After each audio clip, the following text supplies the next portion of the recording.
Hello, everybody, and welcome to another stream of me, Tabletop Junkie.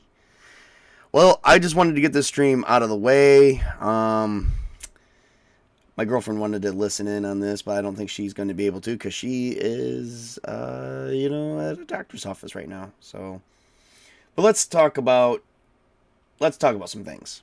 Okay, so we're here to. This is what I like to call "Let's Talk Some Shop." So. There's been some things I've been meaning to touch base on with everybody, and I want everyone who's listening to pay close attention to all this. So if you guys hear things going off in the background, I gotta set my stuff to do not disturb. So if you guys hear stuff going on in the background, it's only due to the fact that tomorrow's Castles and Crusades Day. So I definitely wanted to touch base on this with my players because I noticed the last time that I streamed, I noticed a common thing that always comes up between tabletop games and role players, or basically tabletop gamers. We'll just call it that, and I definitely wanted to touch base on this today. So I wanted to do it before my next stream so that way everyone can kind of... Now, I want to let everyone know I'm not here saying anything bad about anyone personally or nothing like that. This is literally just a critique. Take it as is. Please, no one get any hurt feelings over this. Okay, there is... Alright, so let's start off with why are we here? We are here because I'm going to talk about the two basic types of gamers that you'll see. You will see the role players that will role play their character as they see fit and how they think their character would act. They would actually immerse themselves into the characters. Then you have your mechanical players, or I like to call them mechanical gamers. Now, you're probably going to ask, what is a mechanical gamer? That is a gamer who is a role player who plays TTRPGs, who's playing right beside you right now. Look to your right, look to your left. The chances are there's a 50-50 chance that one of them is a mechanical player. I'm going to explain the difference between a role player and a mechanical player. A mechanical player is going to face off with a situation, look at the character sheet, and go, this needs a wisdom check. Fuck, I'm not good at wisdom. Okay, but you're the one observing it. Perception. Oh man, I'm not good at it. Someone else needs a roll. I'm not good at it. I don't think I'm going to interact in this because I'm not good at it. My character is not very wisdom. I have a 10 in wisdom. I'm average. We got a cleric. That's an 18 for wisdom. Okay, that's a mechanical player. That is someone who looks at their character sheet and goes, my character's not good at that. And they play on their character's strengths as a mechanical value, not as they would see their character would be. Now, if you want to be honest, if you have a 8 wisdom or a 9 wisdom, you're an average wisdom character, chances are you would try to observe everything that every other person would do because you're not very wise at it. But you're going to try and do it anyway because you don't want to miss out on a single thing. Truth be told, that's how a character would act. But on a mechanical level, that's not how you would play your character on a mechanical level because it's not. They're not that good. You wouldn't even take the chances. You would resolve the probability in your head somehow. Now, with that said, let's start addressing the difference here. So, oh yes, Troublemaker Morning. Let's address the two types. Role players. I like to think I am. So you got type 1, who is a role player. You got type 1 gamer, who's a role player. Type 2 gamer, who's a mechanical player. Now, I have the luxury of playing games with 2 people in real life. 3 people, actually. Ironcaster's one of them. He is a type 1 gamer in my book. Ironcaster, if you're listening to this stream or if you come across the stream, let me know if you're a type 1 or type 2 gamer. I'm a type 1 gamer. I am not going to sit there... I like to think I like to switch between the two, which is... We'll address that one, because there's sometimes you do play a mix. You do, which is basically type 3. It's the best qualities of the first two. But most people don't even do that. So, let's address the type 1. Okay, so type 1 role player is they're going to act out how their character would act out regardless of mechanical values that they see on their character sheet. Because a type 1 gamer has already addressed the fact that, okay, this is just mechanical translation for dice probability to make the game fun and to make it to where you're not always beasting everything up at the front thing. So I don't even give a rat's ass.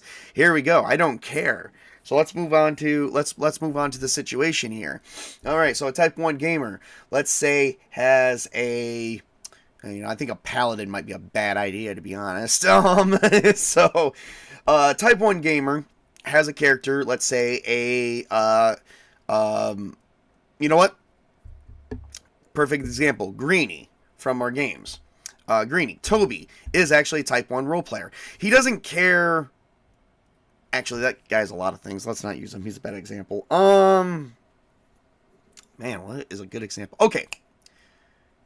We're going to use one of my players. We're going to call him Mr. T. Okay? And I'm not going to tell you his real name, so get over it. So let's just say I play with this guy. His name is Mr. T. Okay? He is playing in a game right now an elf wizard. Now, what do you think an elf wizard's going to do? He is a chaotic evil elf wizard, does not give a rat's ass about people's lives or his own life. He just wants to get all the gold and all the power and harbor everything. Okay? And he's playing with Mr. B, which, they're brothers, so we'll call it good. Mr. T and Mr. B. There you go. Mr. B is playing an elf ranger. They're both elves. Let's get over that. Okay? But he's more like chaotic neutral, and so they both have decided that they're going to play their characters as they see fit, regardless of how good that they are. Last night was a perfect example of what Mr. B would not normally do. Mr. B is an elf ranger who's not very wise. He actually has a let's see, what does he have? Yeah, he has a 7 wisdom, which in Castles and Crusades is a -1 modifier. And it's not his prime attribute. So when it comes to survival stuff, like, I don't know, gutting certain rodents, making sure the meat is clean and stuff like that, that's not something on a mechanical level that he would even risk, because he's like, is this a challenge level 2? No, 0. Okay, challenge level 0? Oh, okay. Challenge level 0. I still need an 18 or better at a -1. He's like, the only way I make this roll is a 19 or 20. I'm going to make the roll. Just because. Because we need to be able to eat. And it doesn't matter. That's what my character would do. He's a ranger. He learns how to survive. I have a survival thing here. Does this work? Okay, this is how this works. Okay, great. I got a nat 20.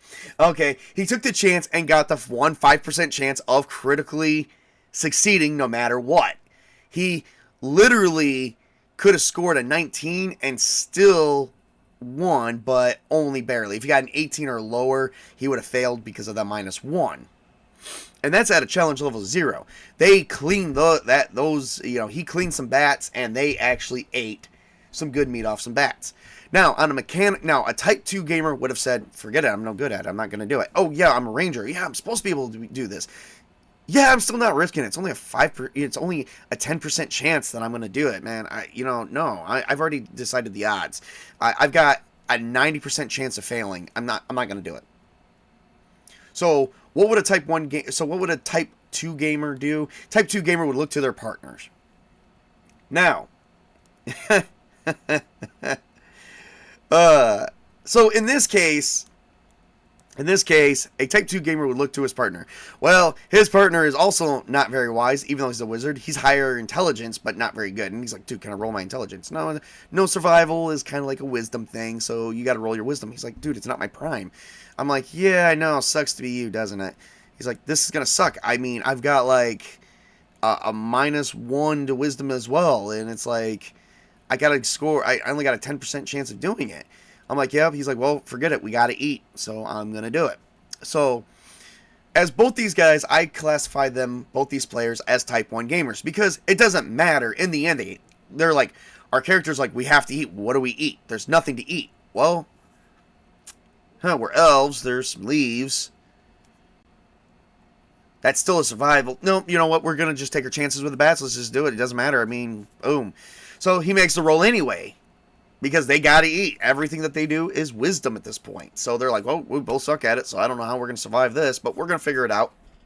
So they actually literally sit there and role play how they're going to survive. One tries cleaning bats. One tries looking for herbs. Both ended up succeeding in the long run regardless. Actually, I think one failed and found sticks, but, that's not the point.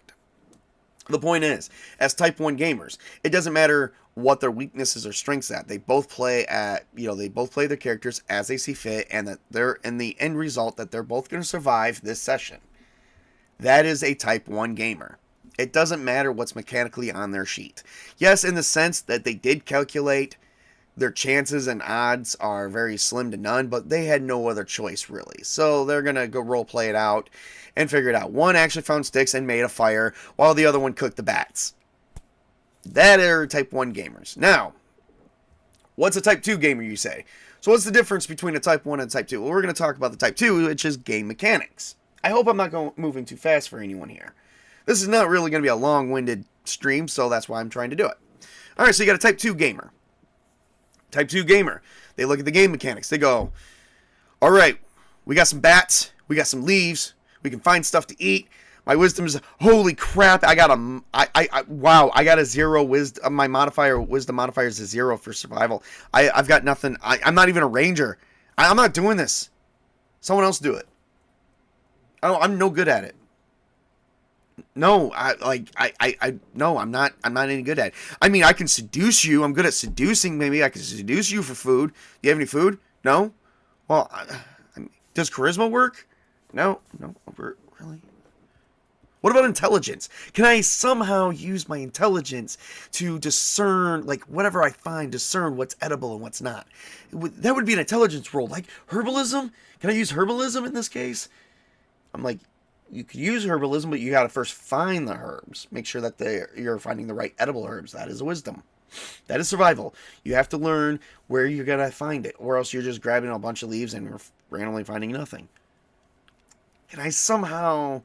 But I got a prime in intelligence. I only need a 12 or better. Is there somehow you can just increase the difficulty? I've got a +2 in intelligence. Can you increase the difficulty a little bit? I mean, I could. It's like, could I somehow use my intelligence at an increased difficulty rate to just say we found some edible herbs? No. Why not? Because it doesn't make any sense to me. Can you make that make sense? Yes, I'm going to use my intelligence to search for some herbs. I'm like, but intelligence is identifying the herbs, not searching. You still need a wisdom check. Can we just do it at an increased, like just increase the difficulty a little bit? Like, let's do a challenge level of 6. That, folks, is the epitome of a mechanical gamer. One who is trying to play all their strengths and only their strengths towards a situation, even if it makes sense or not. And no matter what, if they don't have a chance, the only way that they would make those rolls is if it's absolutely dire. Like, if they're the only ones that can make it. Okay, so we're going to say we've got Mrs. C. Okay. We're going to just use a female. I don't really have any female gamers that I play with in real life. I'm just tossing someone out here. So let's say we got Mrs. C. Okay. They're very good at intelligence. They've decided that they are like field medics in a sense. We're going to say Mrs. C is a female bard. And for the sake of it, an elf bard. I don't know why. Just, we're using a lot of damn elves. So they're good with intelligence, and let's say they're good with charisma. That's their 2 modifiers. And let's say that she's a human, so maybe she's good at running too, so she's good at dexterity. But for some reason, wisdom is just beyond all things. She's going to try everything to not look if she doesn't have to. One person did good on bats for their survival. Another person didn't do so good and found sticks, but managed to make a campfire. So now she wants to look for some herbs and some vegetables, something that is edible. But she wants to use her intelligence to do it because she doesn't really have a wisdom. And her wisdom modifier is like 0. So the chances of her finding anything is 10%. She can roll an 18, 19, or 20 at a challenge level 0. Wait, 5, 10, 15. So 15%. So she's got an 85% chance of failing. 85% chance of failing, 15% chance of succeeding. It's not really playing in her favor. She doesn't want to take the roll. It's one of 3. She has to score one of 3 numbers with a modifier of 0. Now, if she's got a modifier of -1 or a -2 even, she's going to have to score a natural 20. It's not looking good at those probability odds. And as a Type 2 gamer, Mrs. C is a Type 2 gamer, she doesn't give a rat's ass. She's not going to risk it finding poison ivy or something that is going to hurt her. So the other 2, they do roll some survival to see where they get, but they're both not wisdom either, and they both all fail. So she has to make the choice. Either look or go hungry. That's the way it is. Now, most Type 2 gamers are, they're going to wait until the back is against the wall. At which point, when their back is against the wall, they're going to then make the necessary rolls, but they're not going to be happy about it. These gamers, it's not that they're not any fun. It's just, are you role-playing that character with that character essentially knowing that survival's dependent on her? Would her character let everyone starve versus risking finding something that's poisonous? At this point, your back is against the wall, and I'm going to tell you this right now. 9 times out of 10, a Type 2 gamer will say, let's see if we can use somebody else's strength and try to use and talk about, they will break character and talk about game mechanics and mathematics before deciding what to do next. Now, at this point, you're breaking through the 4th wall and you're back in real life and you're not really immersed in the game. Because they want to make sure that no matter what, they somehow succeed at this and not hurt themselves any further than they already could. That's just how Type 2 gamers are. And like I said, they go to the very last minute. Now, not picking on anyone, I do want to use an example. One thing that I had to call on last session was Mr. Colin. You guys can see that he was kind of thinking yeah, I'm not very good at this. Is there anyone who's good? Here's the thing. It doesn't matter if you're prime or secondary to me. As long as you play the character. He's playing an elf rogue, but he's playing an elf rogue who's very intelligent. And he's got a lot of intelligence things that go against that. Goes towards that. So, when it comes to certain things, he's like, okay, I'm not really good at this. And it's like, it doesn't matter. If you do this, you get a +6. What's the challenge level? A 2. What do I got to get? Literally, 20 or better. Yeah, I don't know if I'm going to be able to do that. I'm like, you got a 6. If you roll a 14 on the die, you win. If you roll a 14 or higher, your odds are damn near almost 50%. And that's what I was trying to tell him. Let's not focus on mechanical, the side of things. Let's not look at your character sheet and go, okay, here's what we can do. I'm not very good at this, so somebody else do it. Don't look at that. Roleplay. What would your character do? So I asked him, what would his character do? His character said, well, my back's against the wall, and regardless of which, I'm going to find a way to survive. That's how my character would do things. And it's like, he ended up getting back into the game and role-playing.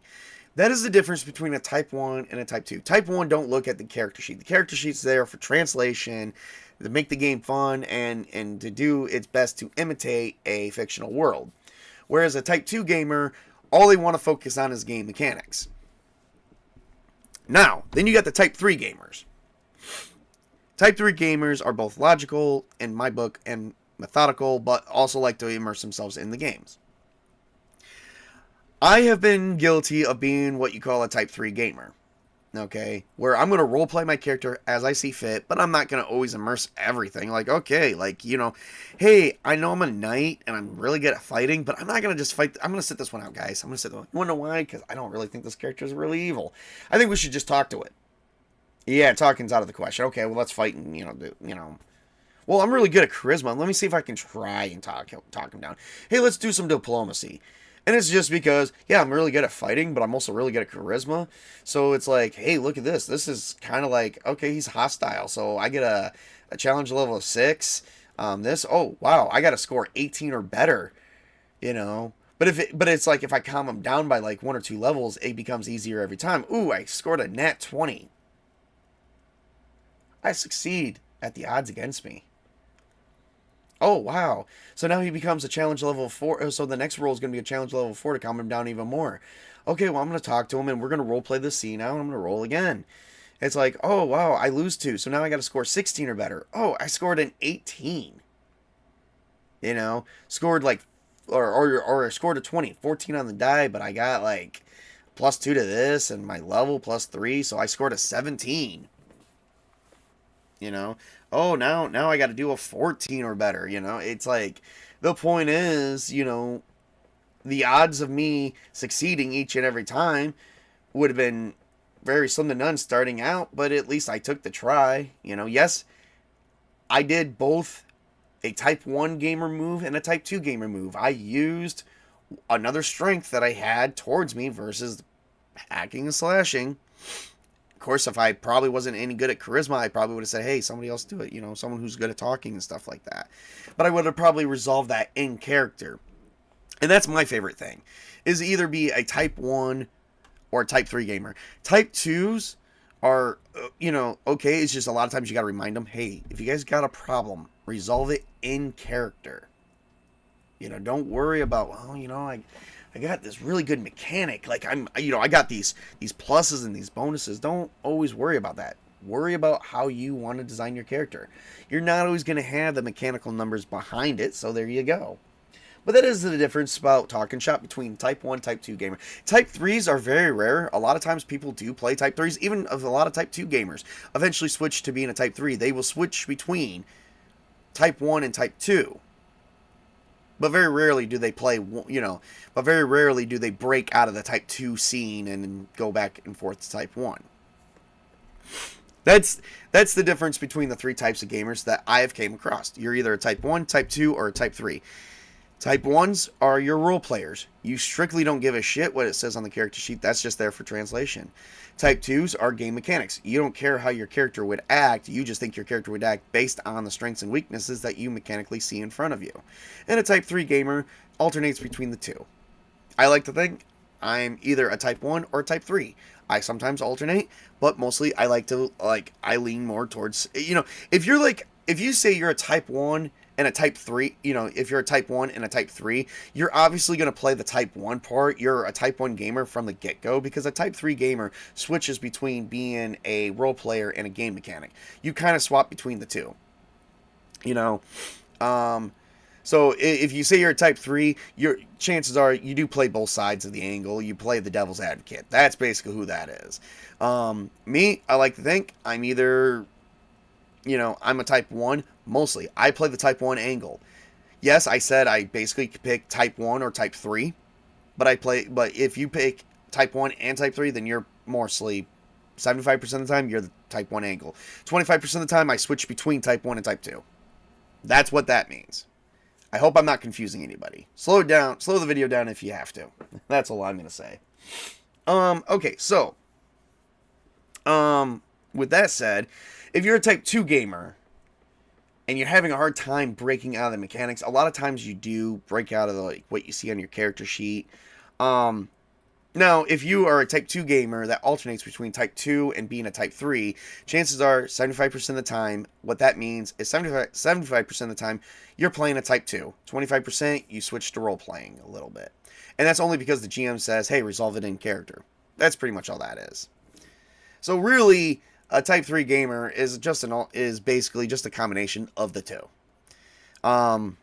So if you can't go with type 1 or type 2 and you say, well, I'm mostly type 1, but I think I'm a type 3. Well, then you 75% are a type 1. So you mostly are a type 1. Same if you're a type 2. If you're a type 2 gamer where you focus on game mechanics, but you like to alternate to role playing a little bit. So you're like, oh, I'm a type 2 and a type 3.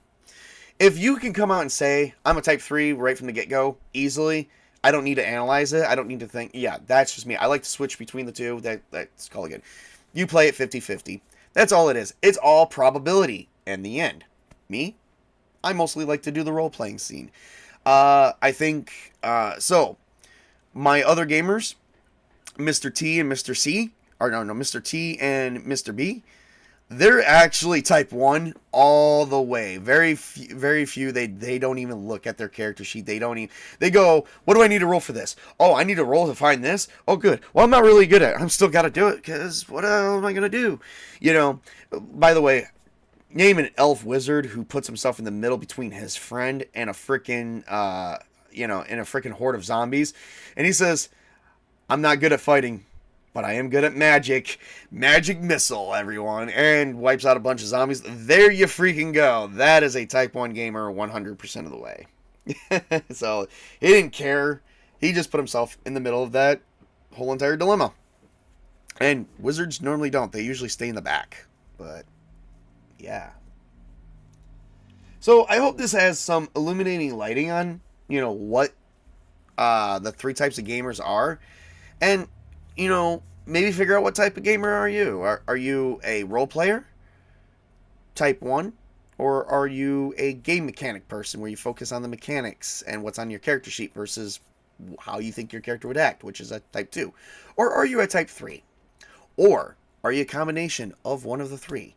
Which means you're more of one and less of another. I guess that's something for everyone to figure out. Like I said, I'm 75% of the time, I'm a type 1.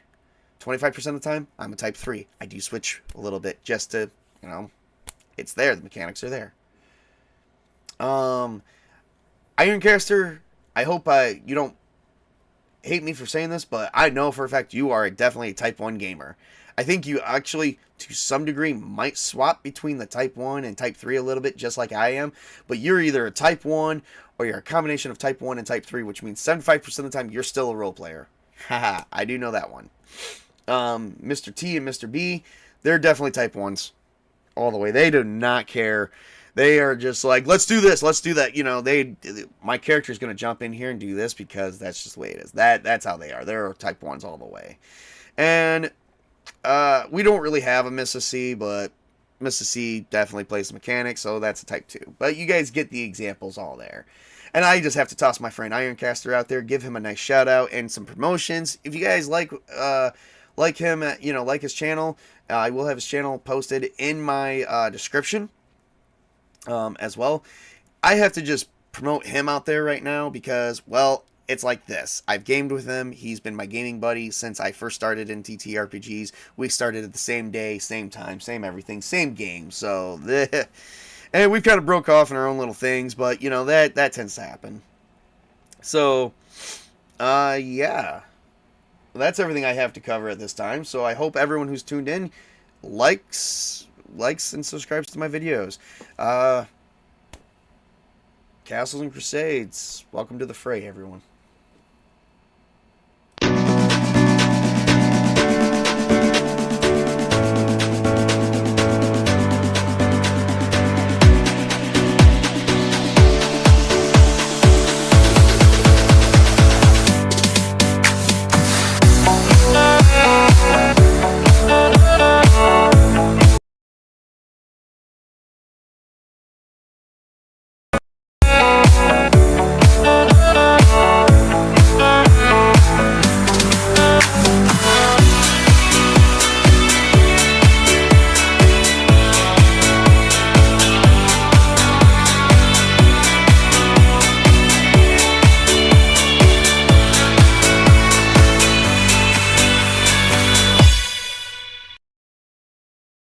Why don't you shut up? You shut up.